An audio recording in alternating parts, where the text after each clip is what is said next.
Bom, pessoal, aí, nesses sistemas, eu mostrei para vocês aqui na aula de semana passada, né, a pirâmide de automação, né? A gente viu aqui onde é que a gente está, onde que a gente está, onde a nossa disciplina está mais focada, né? São nos sistemas escada aqui, né? E aí eu comentei com vocês sobre os sistemas de EPS, né, de Enterprise Production System, dei até alguns exemplos lá, e sobre o sistema ERP, né?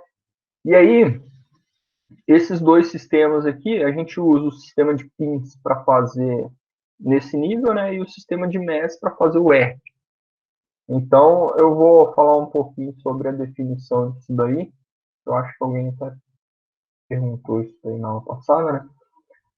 Na verdade, a gente comentou bastante sobre isso, mas não tinha uma definição aqui no slide sobre o que era, uma definição mais formal, digamos assim, sobre isso, né? E, bom, tá aí, né? O PINS nada mais é do que um sistema de management, né, de gerenciamento aí de informações da planta. Então a gente viu lá, se a gente olhar para a pirâmide, né?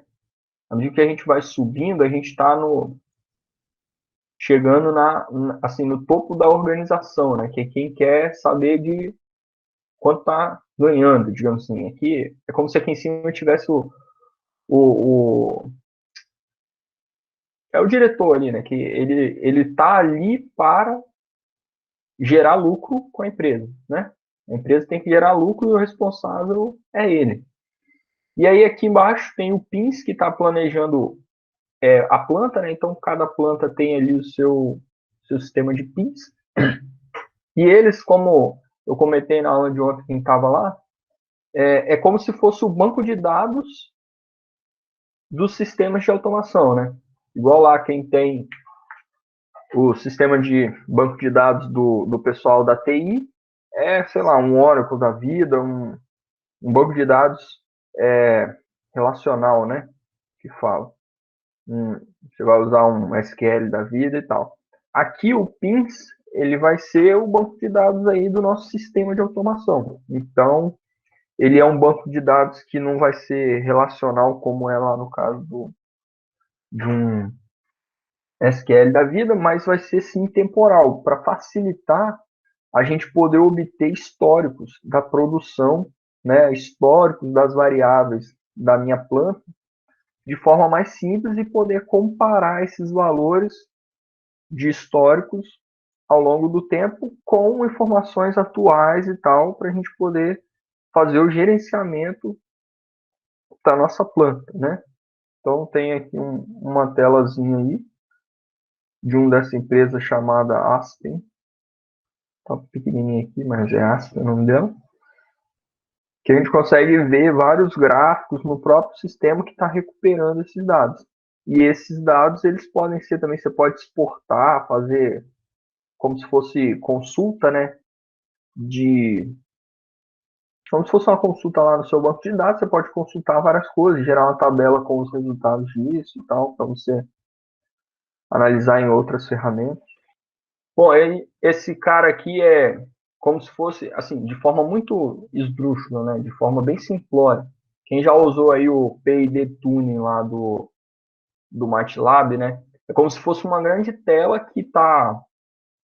que você tem a sua produção ali, os seus processos, né? E você consegue meio que tunar, né? O OCS, o controle dele, você consegue tunar o seu processo com base nas informações que você tem prévia, né? Bom, e lá o MES, né, que é o Manufacturing Enterprise System, que já está num grau mais acima, a ideia dele é suportar a excelência da operação para entregar, integrando informações do processo produtivo visando a melhor eficiência, né? Esse cara aqui é o que vai ser utilizado ali para dar maior retorno para os acionistas, né? O cara que está gerenciando ali, ele vai pegar as informações, usar as informações do MES para tomar as melhores decisões no âmbito corporativo, né?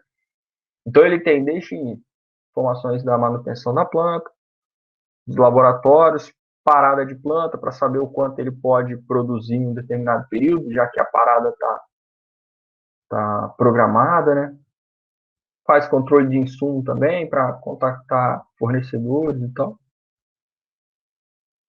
Aí tem, né, programação detalhada da operação, alocação de recursos e demais. E tem uma integração com pins, né, para viabilizar o gerenciamento desses recursos envolvidos aí nas diversas áreas da sua empresa ali, né, da corporação. Aí um MES lá da pilotização da Vale, uma foto antiga, mostrando alguns dados de produção aí. E aí, na verdade, esse cara aqui, né, que eu dei o exemplo dele lá atrás, mas é esse cara aqui que eu estava exemplificando, é o Advanced Process Control. Lá, quando a gente estuda em controle 4 sistemas especialistas foi nesse cara aqui. Por quê?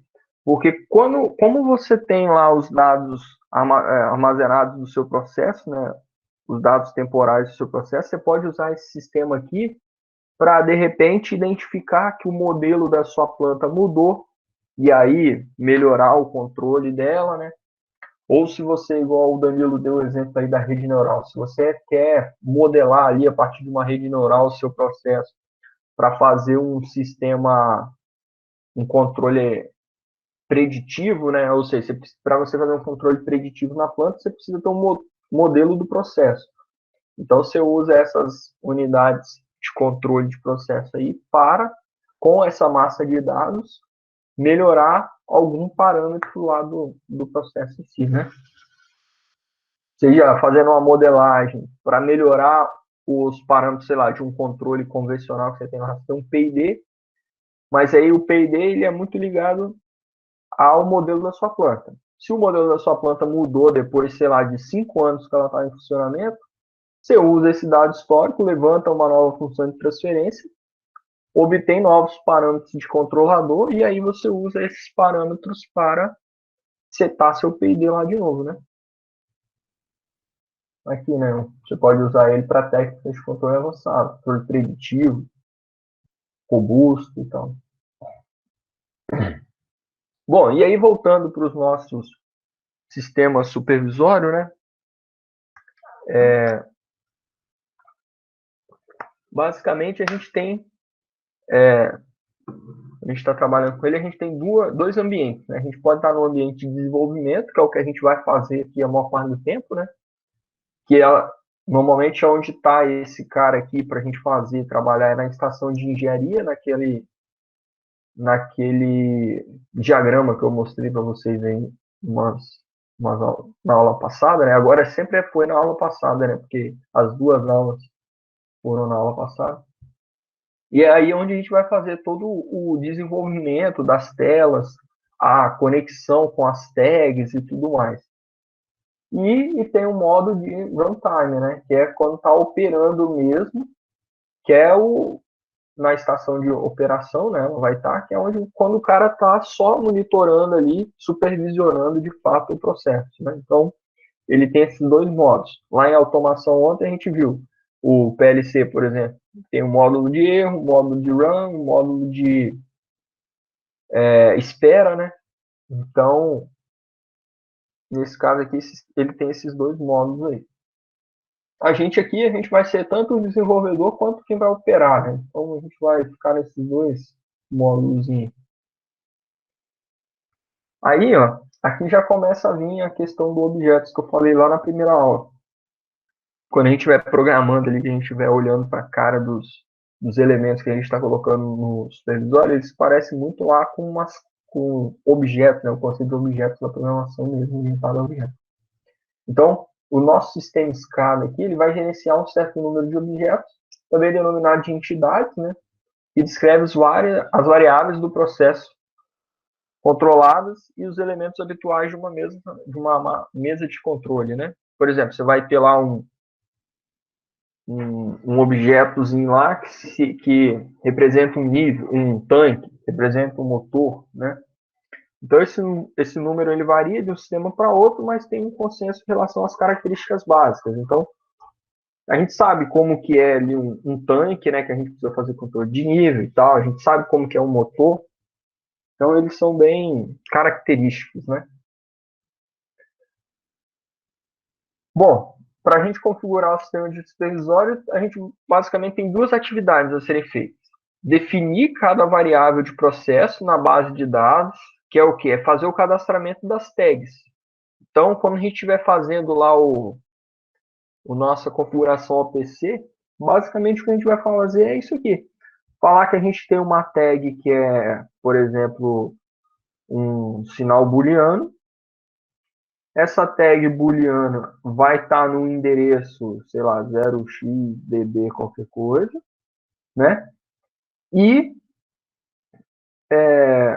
eu vou pegar esse cara aqui, cadastrei as tags. Depois que eu já fiz o cadastramento, dei um nome para ela lá, né? Por exemplo, partida do motor. Partida motor.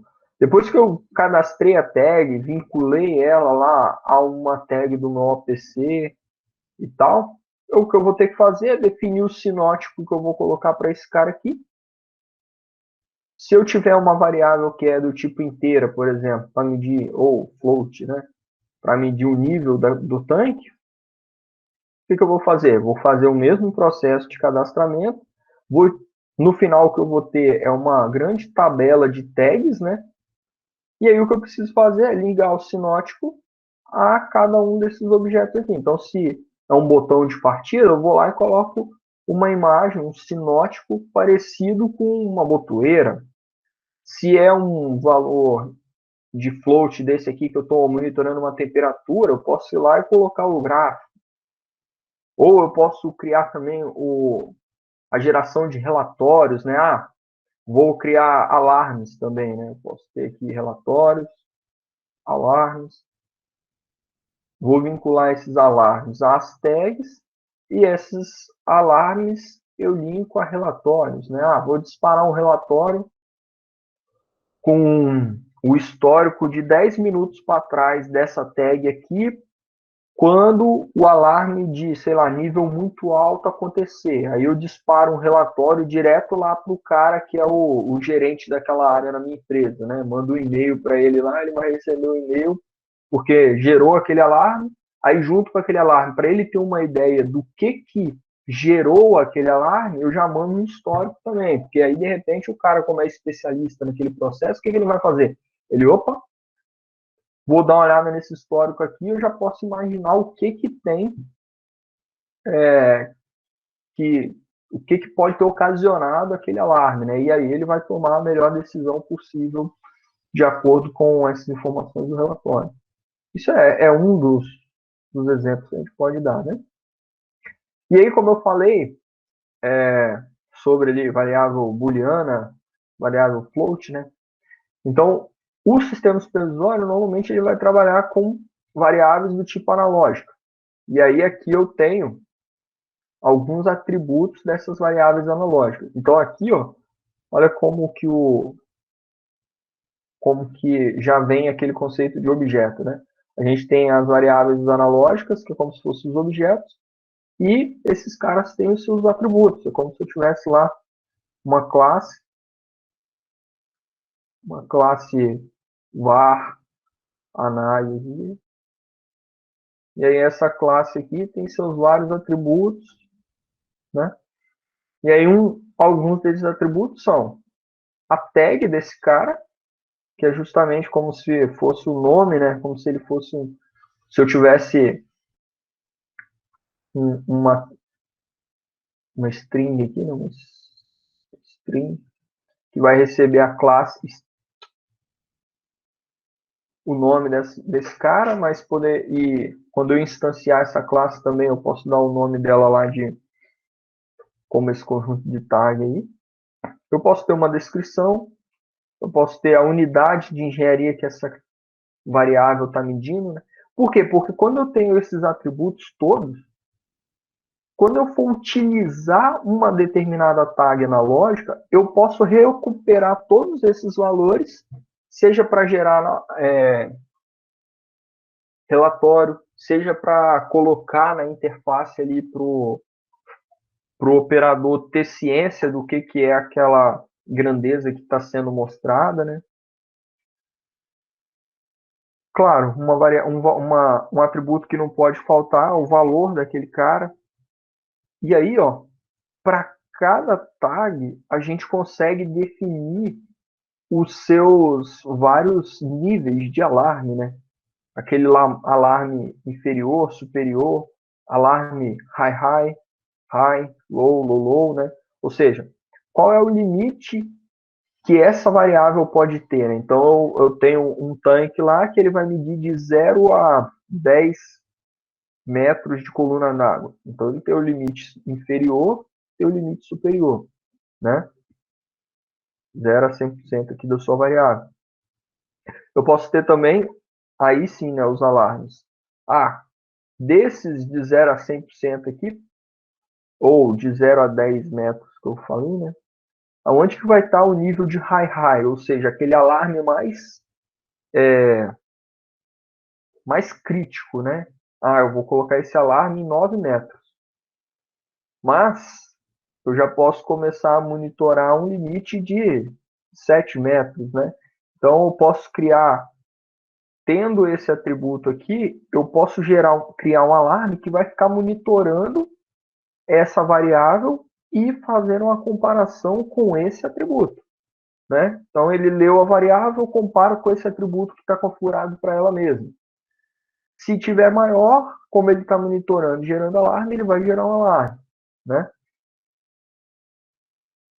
Eu posso ter configurado também a esterese, né? Que é, por exemplo, você gera o alarme quando atinge 9, mas você tira o alarme quando? Né? Ah, quando atingir 8 ou quando atingir 7,5, né? Então você tem essa esterese para geração dos alarmes. Um filtro, né?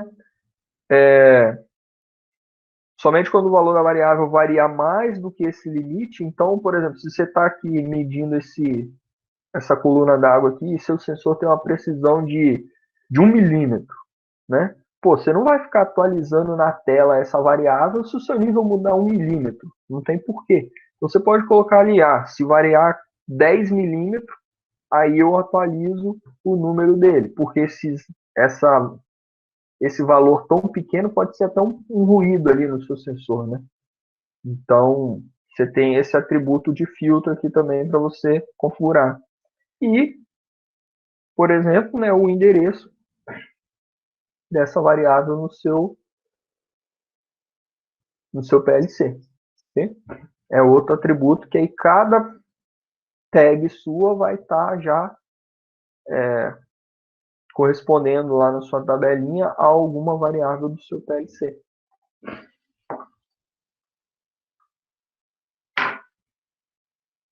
Aí você tem também as variáveis digitais, né, ou booleanas, e os atributos também. Aí você já vai ter só o nome, descrição, o estado dela, se é 0 ou 1, né, o endereço do PLC.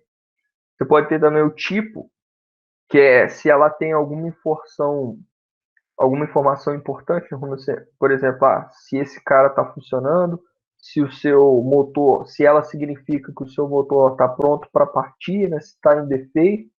Na outra aula, eu acho que alguém comentou sobre isso daí, né? Quando a gente trabalha com o motor lá, ele pode estar funcionando, pronto para partir, em parada, né? Esse tipo de coisa. O valor corrente daquele ponto, como é que tá? Alarme, né? Se você tem algum alarme ou não. Você pode ter também, além das variáveis digitais e variáveis analógicas, você pode ter também compostas. Totalizadores são um exemplo, né? Eles são acumuladores de alguma coisa, né?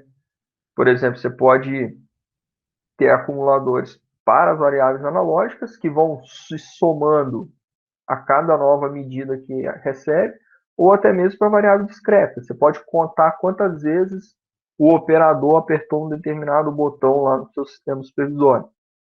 E aí, quais são os atributos, né, que um objeto desse tipo precisa ter? Você precisa ter, por exemplo, um totalizador aqui sem reset, né? Ou seja, ele não pode ser zerado pelo operador. Então ele vai realmente contar, sei lá, ao longo de 30 dias quantos cliques foram dados lá. Ou clique é meio idiota, né? Você vai contar clique e não vejo uma aplicação. Mas você pode contar, por exemplo, quantas vezes um determinado sensor lá da sua planta foi acionado, né? Você tem lá um sensor discreto, você tem um sensor indutivo por onde está identificando peças lá. Ah, se a peça for maior do que o tamanho dela, esse determinado sensor pega, né? Então, você tem um sensor indutivo aqui, tá ligado lá no seu PLC, e aí você tem uma esteira aqui por onde passam peças. A condição normal pode ser o quê? Esse sensor nunca ser ativo, né? Então passa a peça para lá, passa a peça para cá, nunca está sendo ativo. Mas em algumas vezes, por algum problema da sua linha de produção ou uma peça que veio errado, esse cara pode ser ativado. Foi ativado, você cria um contador nesse cara, né? E aí você pode deixar um contador lá que o operador zera, tipo, toda mudança de turno, o operador vai lá e zera, porque ele quer saber quantas peças passaram nesse sensor aqui no turno dele, porque ele vai monitorar para, de repente, não pode passar mais do que 5 e eu vou ter que ir lá saber o que está acontecendo, né? Vou ter que acionar a equipe de campo lá para ver o que está acontecendo. Então ele pode todo entrada de turno ali e trocar isso. Mas no final de um mês eu preciso ter a informação desse cara armazenada para tomar alguma outra decisão, né? Então você pode ter esse cara aí, tanto sem reset como com reset. E a data do reset também, né? Vou armazenar lá para saber se os caras estão dando o reset na hora certa, se ele está no meio do turno indo lá e resetando a parada. Tá? Então tem essas variáveis compostas aí também. Outro tipo de variável composta são, por exemplo, os controladores P&D, né? Então, ela é uma variável composta ali com uns atributos bem específicos, como, por exemplo, a tag, né? Claro, o nome dela, a descrição também. Você pode falar lá em qual área essa tag tá, tá instalada, né? Ou, essa tag aqui equivale ao P&D daquele processo tal. Né? Então, tem ali um campo para você fazer uma descrição. Qual é a variável de entrada também, né? Para você saber, esse PID aqui é um PID de uma malha de pressão, uma malha de nível, uma malha de temperatura. Claro que tem que ter ali as constantes, né? Quanto que está configurado essa variável aqui, o parâmetro KP dela. E o parâmetro tal I, tal D.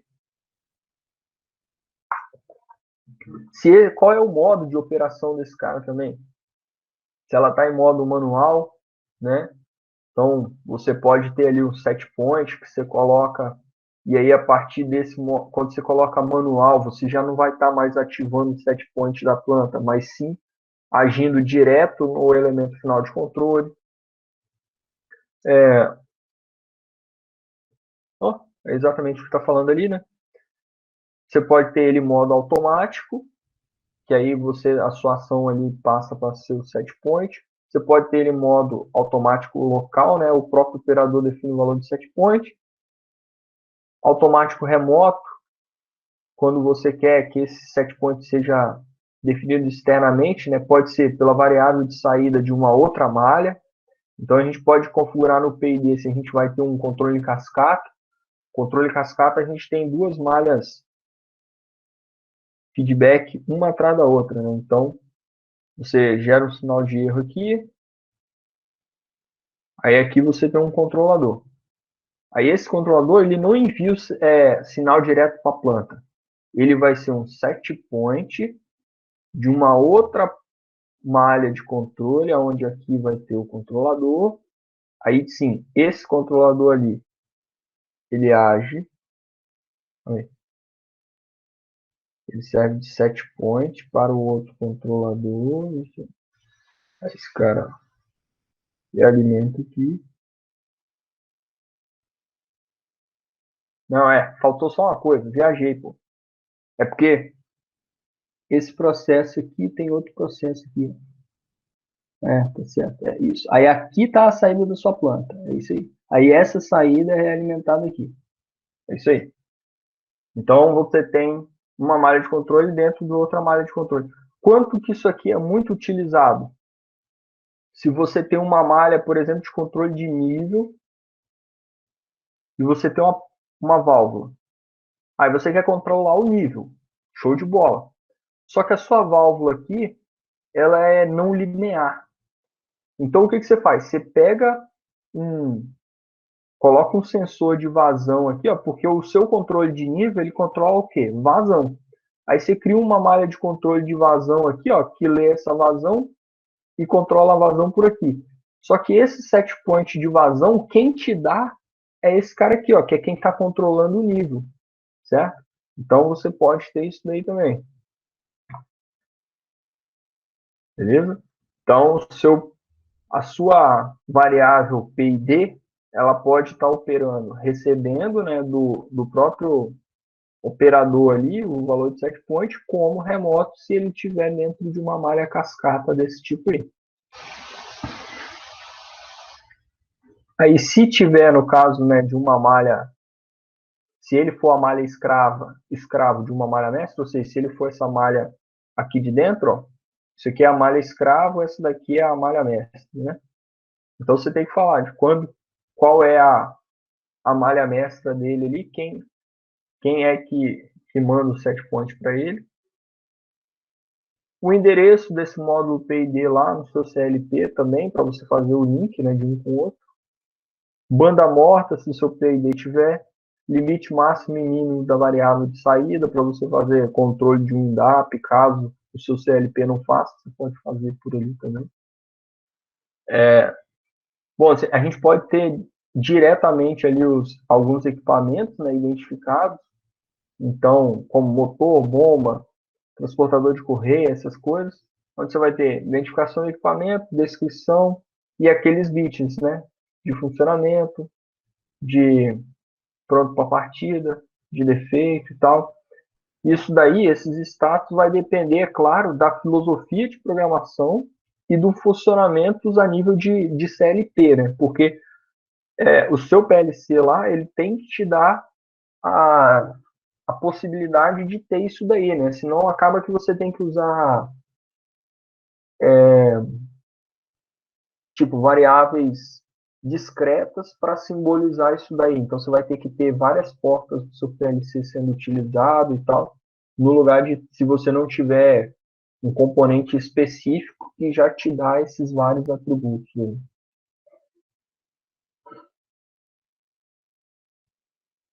Aí, né, além desse daqui, você tem também o modo, né, que pode dizer se ele está operando de modo remoto ou local, se está em operação ou manutenção, esse tipo de coisa. São atributos desses tipos de variáveis, né? Aí você pode ter os bits de comando dele, né? Porque você pode comandar aquele cara de várias formas. Você pode simplesmente ligar, desligar, ou você pode também, a partir do seu supervisório, definir um modo de operação desse cara. Esse cara pode ter também um atributo orímetro, que fornece a quantidade de horas que ele está funcionando. Isso são as entidades, né? Essas entidades podem ter isso daí no seu supervisório. Quer dizer, no supervisório elas têm isso. Só que tem que ver se o PLC também comporta, né?